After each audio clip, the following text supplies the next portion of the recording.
Is Elon Musk shearing a pig?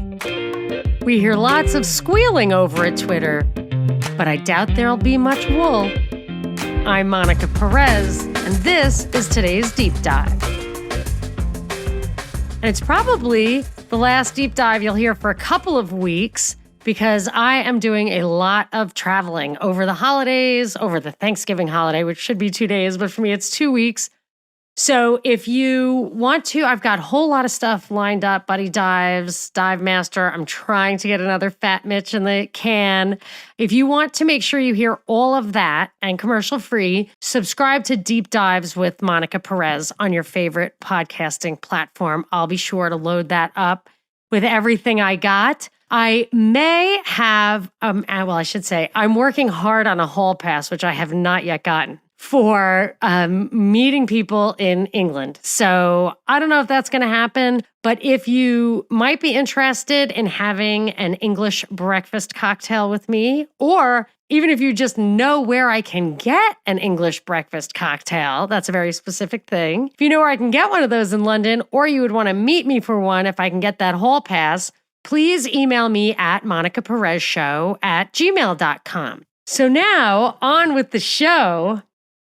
My headline today is America's Ministry of Truth hasn't gone away. Washington hasn't abandoned its plan to control social networks. Leaked documents reveal the paused Disinformation Governance Board is back online. Now that's a Russia Today, an RT headline. It's definitely like there was these leaked documents, and then The Intercept wrote a big article about these leaked documents. And I went back and, oh my gosh, did I fall into a rabbit hole today? Oh, I can't even. So I read like so many Department of Homeland Security documents and articles about all the feds and Facebook. And I mean, it was crazy. I have an article here today that I'm really going to get into from The Intercept, that article, the document, the leaked document, like not leaked documents, other regular stuff that's totally out in the open. Something from, I think it was Mint Press.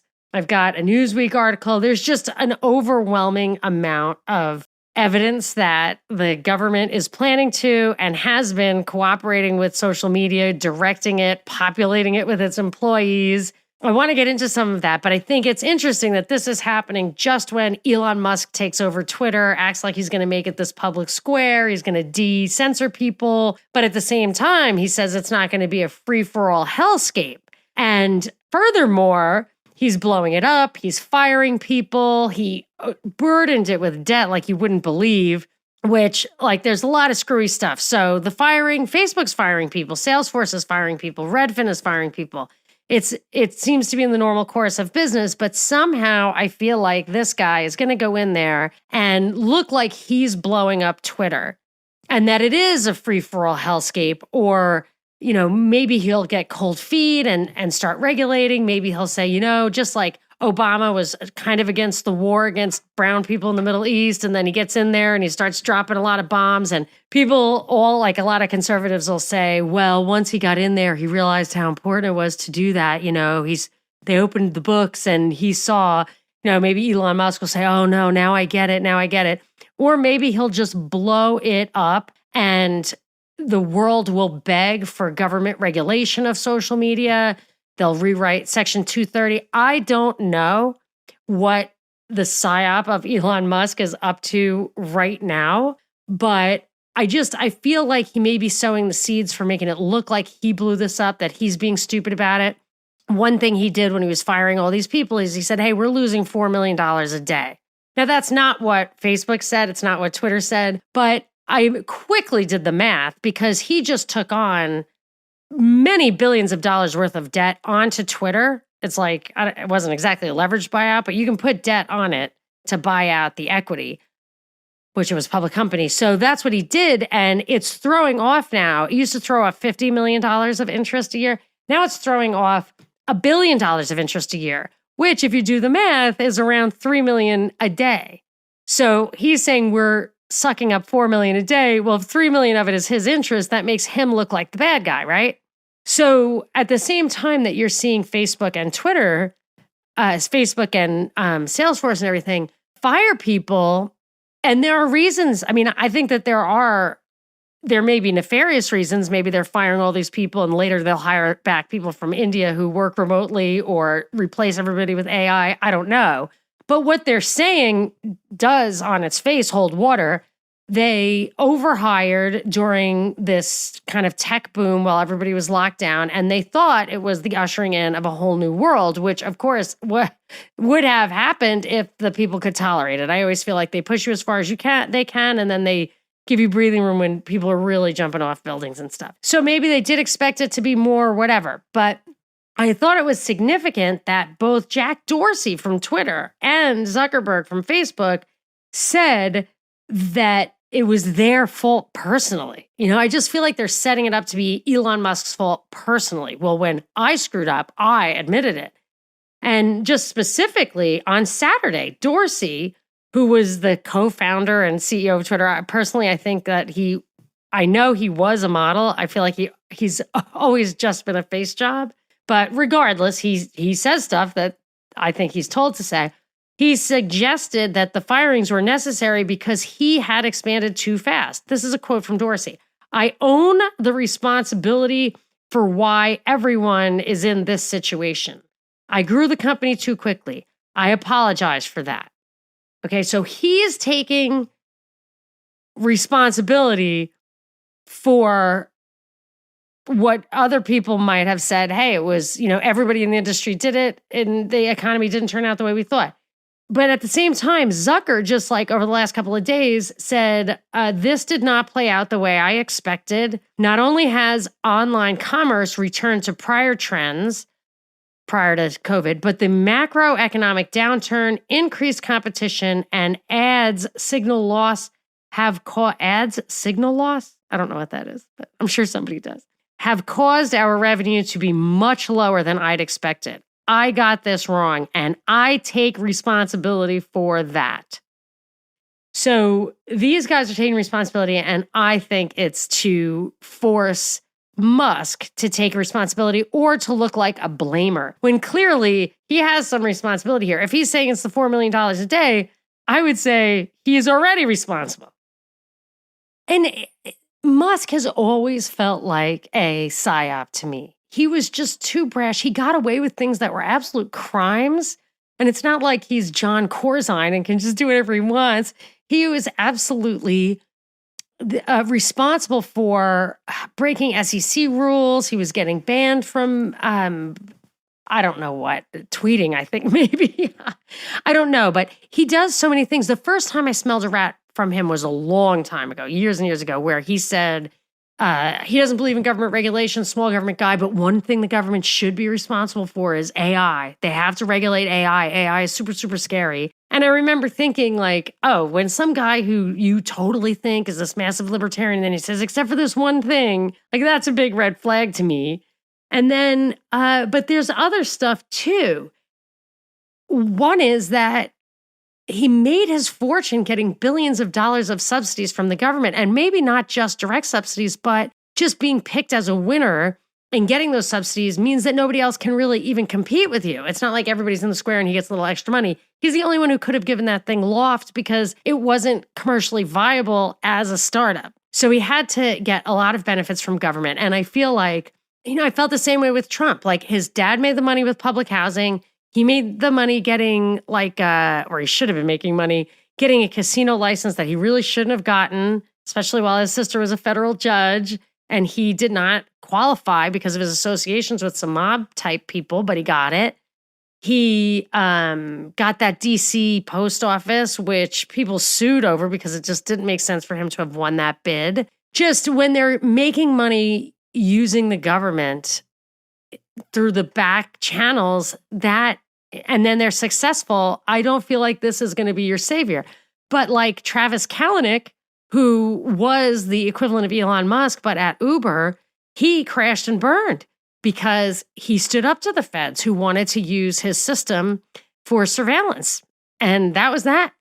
So I think that somebody who's in there, And then also, like, one of the first things Elon Musk did was direct people to a conspiracy theory about Paul Pelosi being attacked by his male prostitute, which I thought was completely ridiculous. But it showed that this guy is reckless. I mean, and it doesn't make sense for someone that reckless. He's not treated the same as other people. Most people who are that reckless get laughed off the stage. But for someone to be that hands-on, that front-facing, that wheels off, as it were, and also be the CEO of Twitter, be the CEO of Tesla at the same time. He's still the CEO, I think, of SpaceX. He just gave up, I guess, the Boring Company, but he's the president of the Musk Foundation. I can't imagine this guy being the CEO of one of those companies. I mean, I could see maybe being a fundraising guy or being the engineer or being the founder. Same thing with Zuckerberg. Like, to have a guy have all those roles, be the kid who dropped out of Harvard and had this idea and was super social and was in a garage and then built the company up and then got all the funding and then made it a super mega company and now is one of the biggest companies in the world. And he's the guy who goes before Congress and he's making all these calls. I just don't believe it. There's just one person is not responsible for all of that. And it's not the same person every stage of the game. So I just, and he acts like he's this big entrepreneur, but his company is extremely embedded in probably the defense industry, if I had to guess, where its roots really lie. But any of that kind of sensor stuff, like all those self-driving things, came out of the Department of Defense anyway. So whatever, there's a lot of ways that he benefited from that. And I feel like this thing is a setup. And I think the litmus test will be just like with Trump. Like, at the end of Musk's sojourn at Twitter or oversight of Twitter, regardless of what the excuses are, oh, well, it was a catastrophe, it was COVID, whatever. All I'm saying is, do you really think that at the end of Musk's oversight of Twitter, we are going to have a freer speech environment? We are going to have a better First Amendment? I feel like he wants to make the public square Twitter.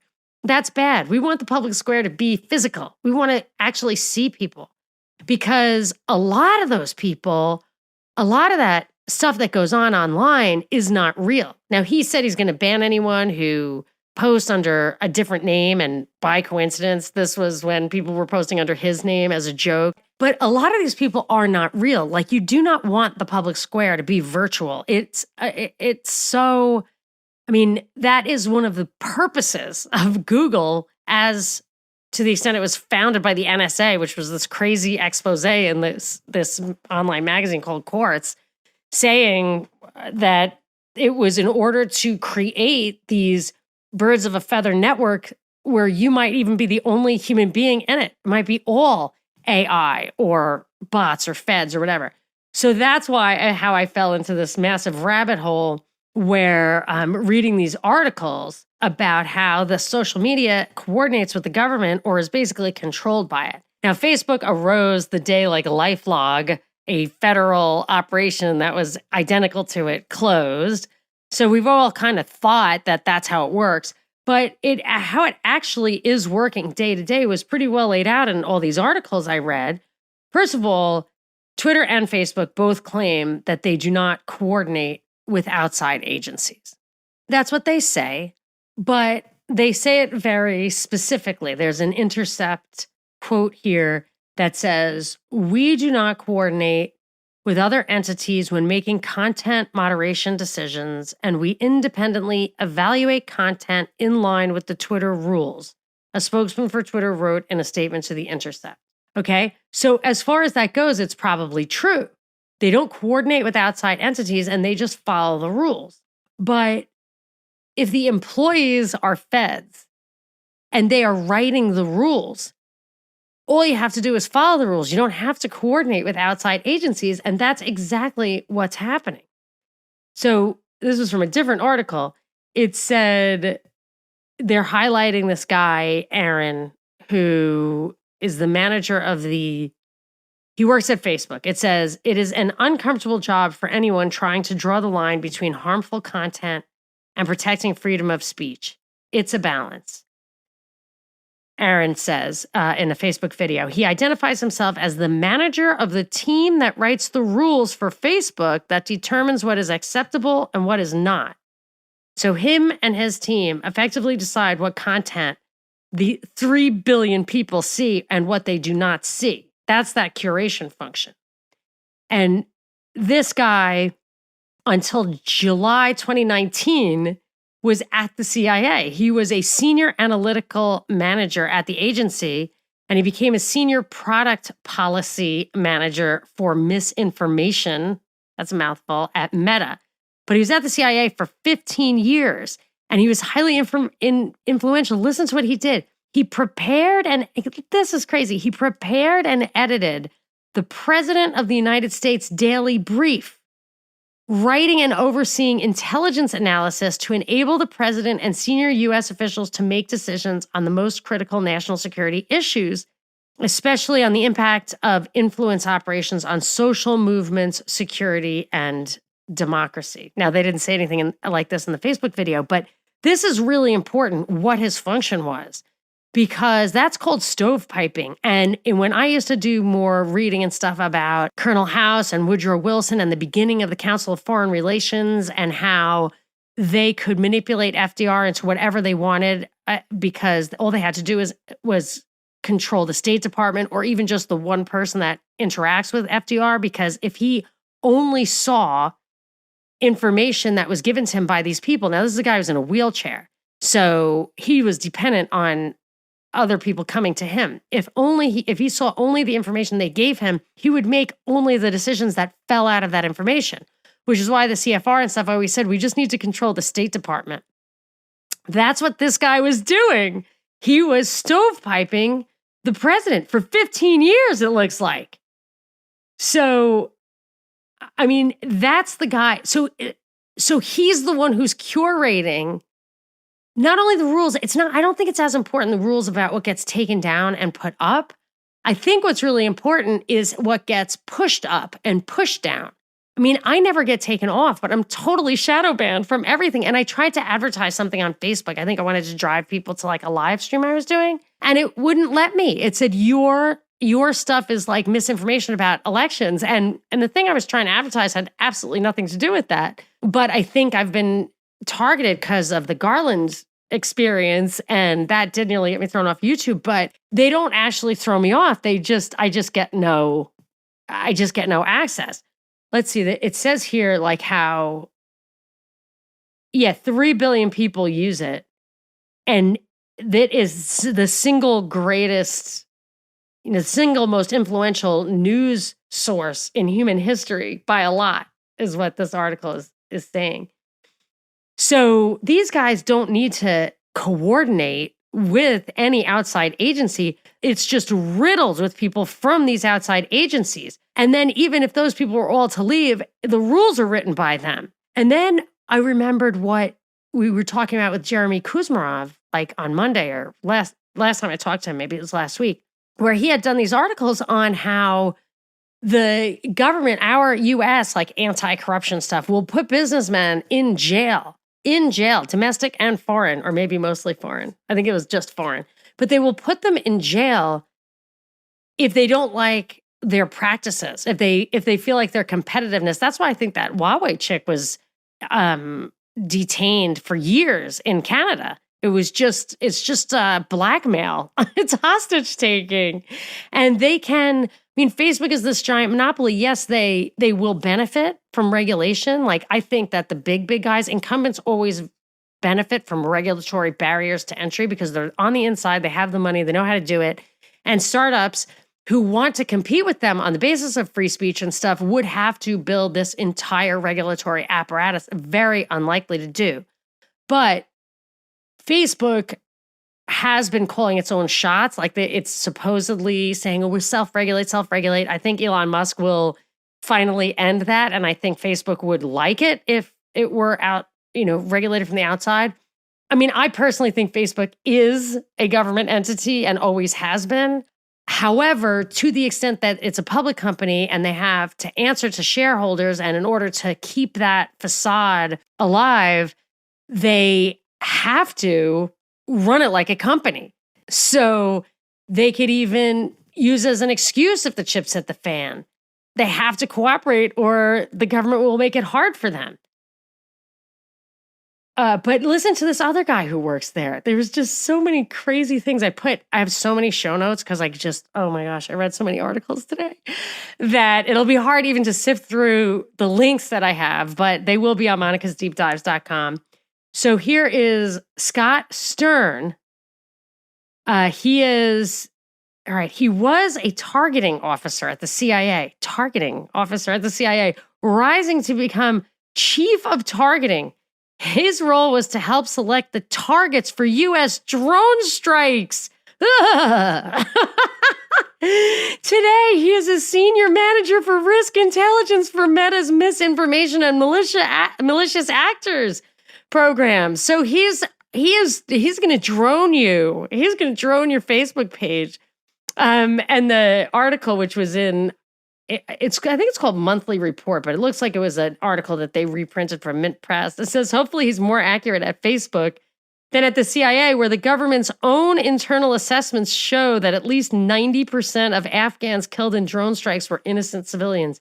That's very sad, but like, it is chilling that this guy is the chief of targeting at Facebook. That is messed up. Oh my gosh.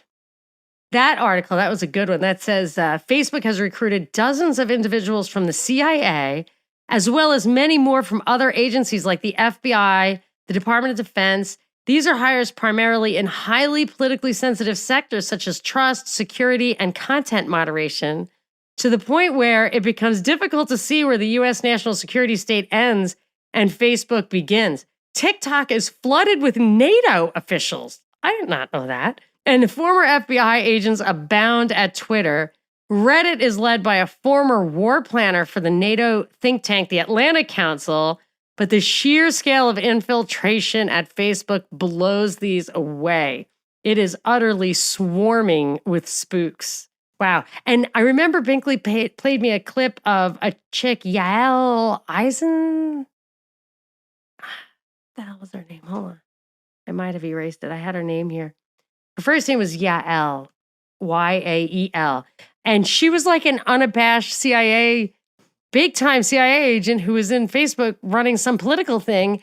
And I went to look her up to see like what she was up to, what position she was in. And she had like quit within 1 year because she said they are not interested in protecting us. They are in it for the money or something ridiculous. So anyway, whatever, she's gone.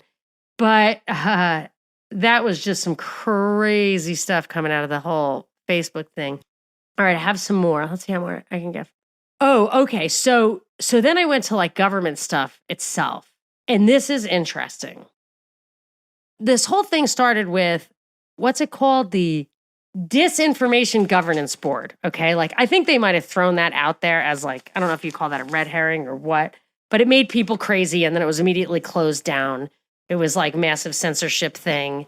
And I don't know if it was to flush out people objecting, because now they're saying that they're going to go hand in hand and try to find the people who objected and get them on board with the new initiative, which is going to be carried out by the Cyber Infrastructure Security Agency, established by Trump, by the way, which is totally going to carry out these censorship. And it's not just censorship, but it's also propagandizing. But the woman who was running that DGB or whatever temporarily or whatever for as long as it lived, she stepped down saying that she was a victim of misinformation and misogynistic misinformation. So then it clicked for me. I mean, maybe this is obvious, but there are a lot of possible explanations for some of these things, the way trends go. But this seems like really important to me. So now, and when you look at some of these boards or these positions, like everybody's a person of color or a woman, like everybody, maybe one white guy, unless you go to the really, really top, like the World Economic Forum, and then you see all the white guys. But and I think they do that so that if you attack them, then you're a misogynist or a racist. And if you attack what they're doing, you're also a misogynist or a racist because what they're doing, they say they are doing it on behalf of people of color or women. And this is when my show in Atlanta came in handy because I would have so many people. It was probably the most diverse city in America. And I had people from all walks of life, all races, genders, gender orientation call in and, express individual opinions, many of which were, I don't trust the government, obviously, because of all they've done. So one of the things that they're really doing here is targeting how to keep minority communities from believing misinformation, disinformation, and malinformation. So misinformation is a mistake. Disinformation is intentionally bad. Malinformation, I know we've talked about this before, but it's just so funny, is real information that is used out of context of the official narrative.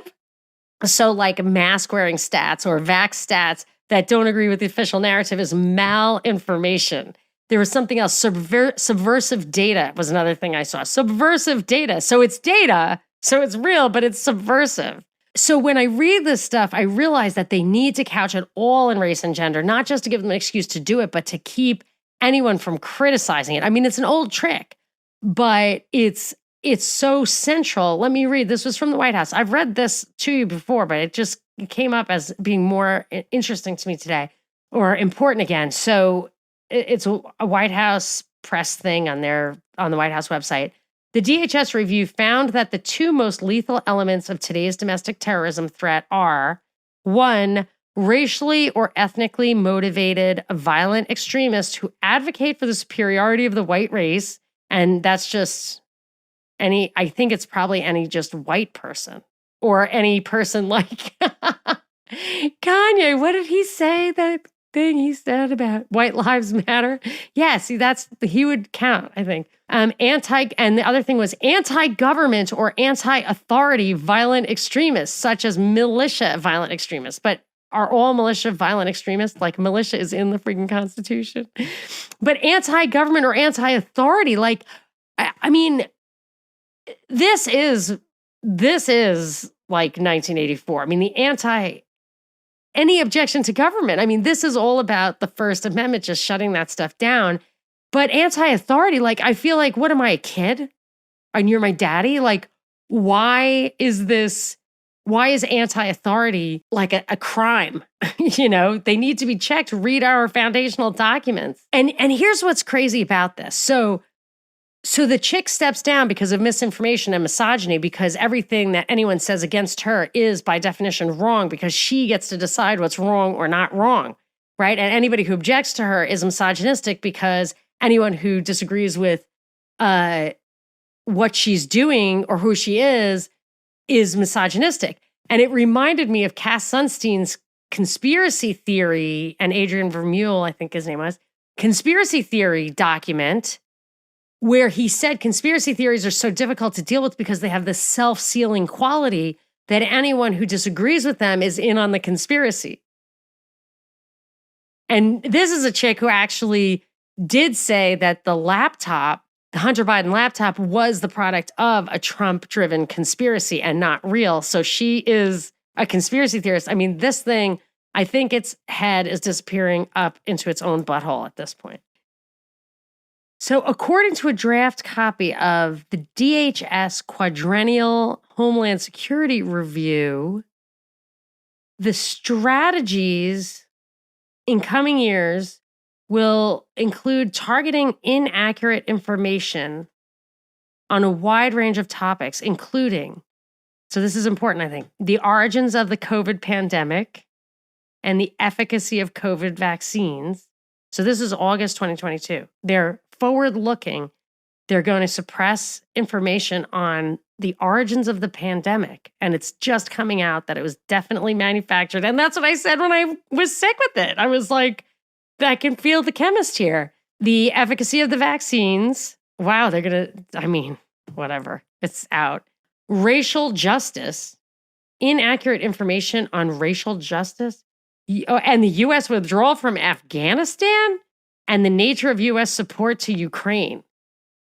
It says the challenge is particularly acute in marginalized communities, which are often the targets of false or misleading information. such as on voting procedures targeting people of color. So I think they have to target people of color because they are the hardest people to propagandize. I would say, I don't want to generalize.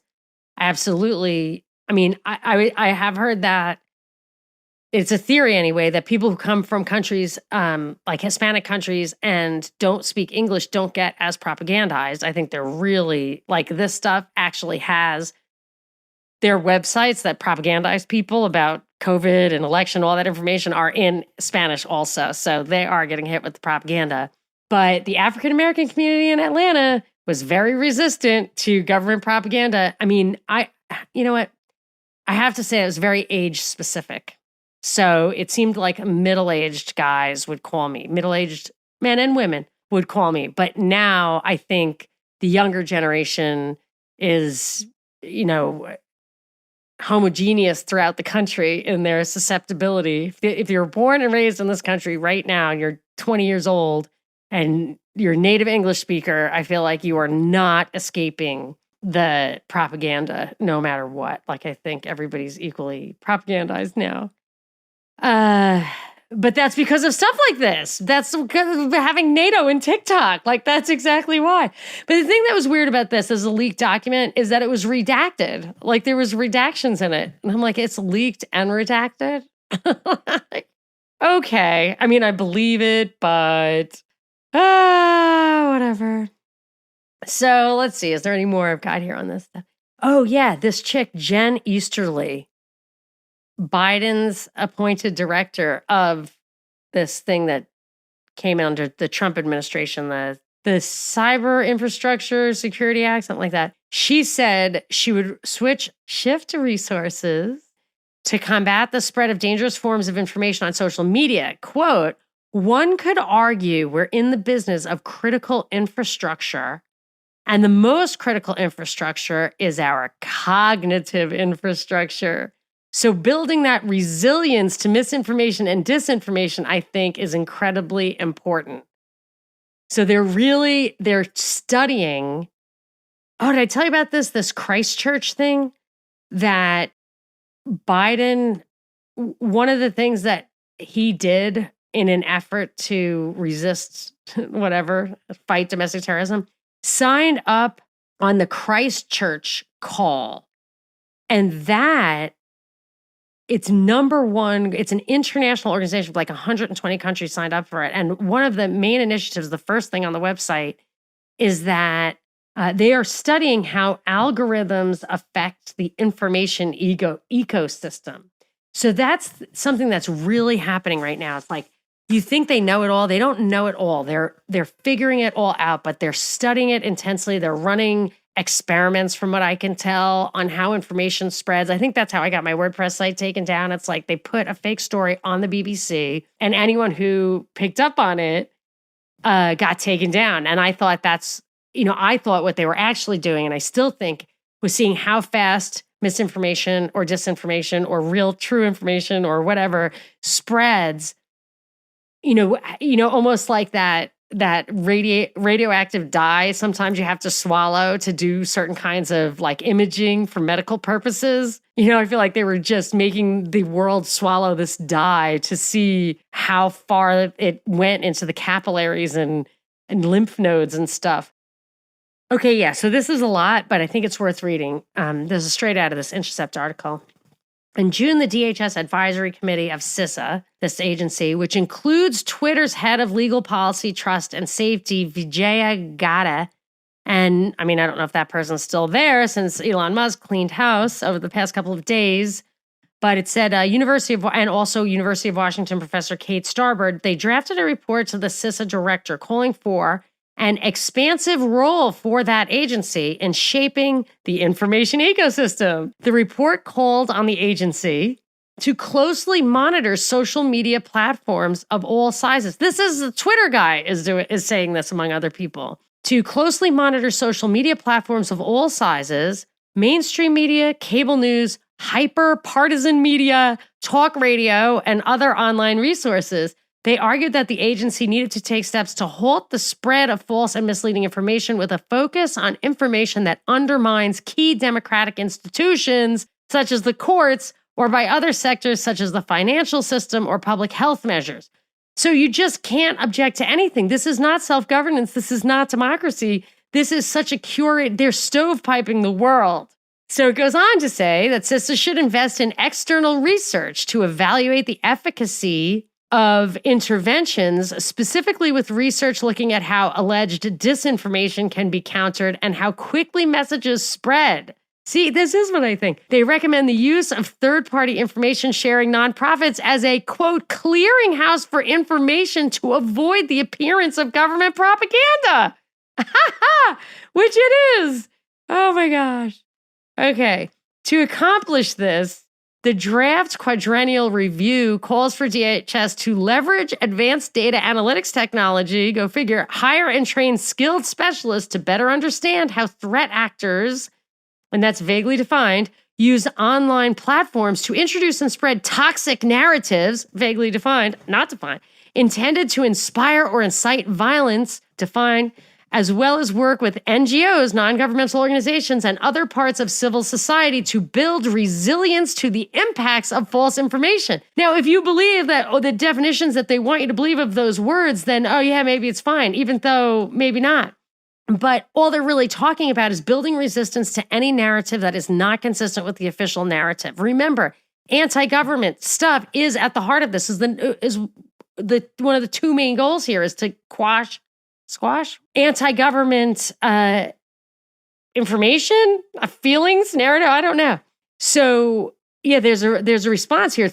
Editorial comment: threat actors posing risks is to vaguely define critical infrastructure in areas as broad as, quote, trust in government, public health, elections, and financial markets has people concerned. It's no matter which your political allegiance, we should be concerned about government efforts to pressure private social media platforms into reaching the government's preferred decisions about what content we can see online. Any government request to social media platforms to review or remove certain content should be made with extreme transparency. I would suggest they might even have to have a warrant or the equivalent of warrant, but instead, all you have to do is fill out a form. Like anyone with a government email address can fill out a takedown request from Facebook. So crazy. According to DHS meeting minutes from March, there are 80 individuals focused on curbing subversive data utilized to drive a wedge between the populace and the government. I mean, is the government some monolith? I thought we had two parties. I thought we had votes. Like, what does the government mean? What wedge? There is a wedge. It's us versus them. Oh, crap.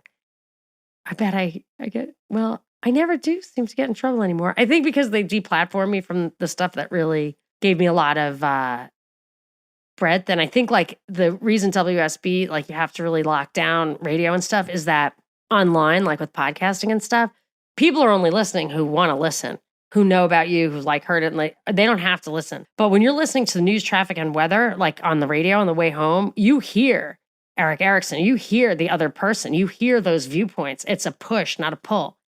And that, I think that, or having firsthand information, or being like extremely charismatic, or having influence from other sources, a platform, I think that's what gets people really targeted by folks such as Scott Stern. I mean, actually, it just goes on and on. I am not going to keep reading all these different articles that, or the documents that came out of there, but there is definitely stuff in there that really points to how government actors will identify individuals and content to social media. And it looks like just, they don't even have to demand. It looks like the social media is totally on board with this. They want it. They don't want to have to do it themselves. I expect something will change with Section 230 so that only incumbents will even be have this kind of reach. But there was one last thing that I thought was kind of weird. This is from a Newsweek article, but it just, I was reminded of it because Elon Musk said nobody who impersonates others will be able to stay. It's a Newsweek article talking about the largest undercover force the world has ever known is the one created by the Pentagon over the past decade.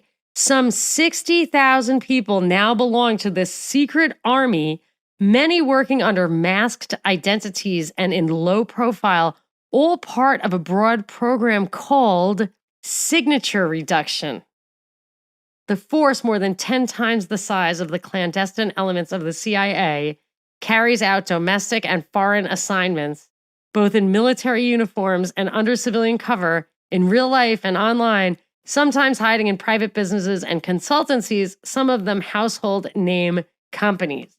It says they assume false personas online, employing non-attribution and misattribution techniques to hide who they are and their online presence. They engage in campaigns to influence and manipulate social media. Hundreds work in and for the NSA, but even military intelligence, special ops have developed some kind of web operations that both collect intelligence and tend to the operational security of its very activities. I'm not sure I understood what that meant, but they just get in there and obviously we know there are false accounts, there are bots, whatever, but I would say it's 100% our government, like 100%. Yes, when Sarah Silverman makes fun of Elon Musk, that's just a way that they can start the conversation of whether Elon Musk is going to purge Twitter of the bad guys and unfetter, it's going to take away the censorship and also this subversive or covert propaganda. But by convincing us he's going to do that, it would give us a false sense of security that we do not have right now. So that's a big thing you have to do is like, I don't trust anything on there. So if I see a troll or a bot or whatever, I just leave it there in my feed, because if I erase it or block it or whatever, another one will take its place. So as I get used to it, but I know I'm aware of them and I know that they're there and I can recognize them pretty easily. But if I all of a sudden, if the whole system kind of changed, if the whole algorithm changed or whatever, and if I believed that there was somebody minding the store that wasn't allowing this, I would be more gullible to the narratives that are pushed at me. And I would be less skeptical of some of the people who interact with me. So I guess my takeaway here is, don't put your hope in anyone who's super, super famous, who's in a position of power and says he's going to use it for you, the little guy. What does he care? And anytime there's like massive amounts of theatrics, like to get your attention, look at me, hey, look at me. To me, that is not where the action really is. I mean, I guess, none of this is totally new to anybody, but, funny when I go down these rabbit holes, and I look at this stuff, even when it's not new, sometimes just putting the pieces together in a different way just sees, you can see a different angle of the puzzle. You can see what's important, and then you can square away, why do they focus on gender and race? Why is Elon Musk saying these things? Like, you can kind of square it away. You don't have to waste your time or energy on it anymore. If you feel like, okay, I understand that. And if you're not looking at that, you might actually see what is going on. And sometimes just shining a light gets these things to back down. So, and I wanted to tell you, I'm excited about this. I have a new promo code for True Hemp Science. It's Deep Dive, one word. The D's are capital. I'm not sure if it's cap sensitive, but it's Deep Dive, one word. And for every $100 purchase, you get a $25 bottle of CBD oil, which these products are so awesome. And if you spend $150, you get free delivery. So maybe it's, Christmas time. Get together a package. They have good stuff. They have lotions. They have these CBD gummies are so awesome. I have a testimonial from a friend of mine who said, I always thought CBD was bullshit until I tried True Hemp Science gummies. Like, this is literally a text I got. It had absolutely nothing to do with this. It was before I got this promo code or anything. Now I won't go to a movie without eating one first, and it keeps me off booze and on my diet during the week. So that is not me. That's definitely speaking for a friend. However, I can attest to all of those. And the gummies that he was talking about I think they're new, like supercharged gummies. These are 25. So I think they have traces of THC in them, but they're almost entirely CBD.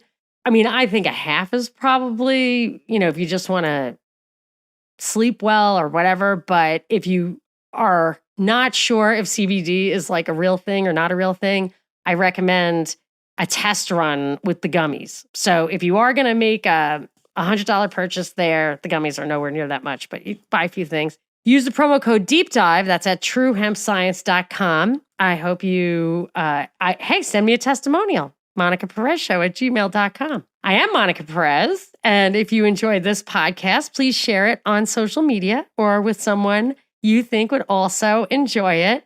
And feel free to tweet at me at Monica Perez Show. I might be a little out of pocket. A lot of people are probably waiting for me to return some emails.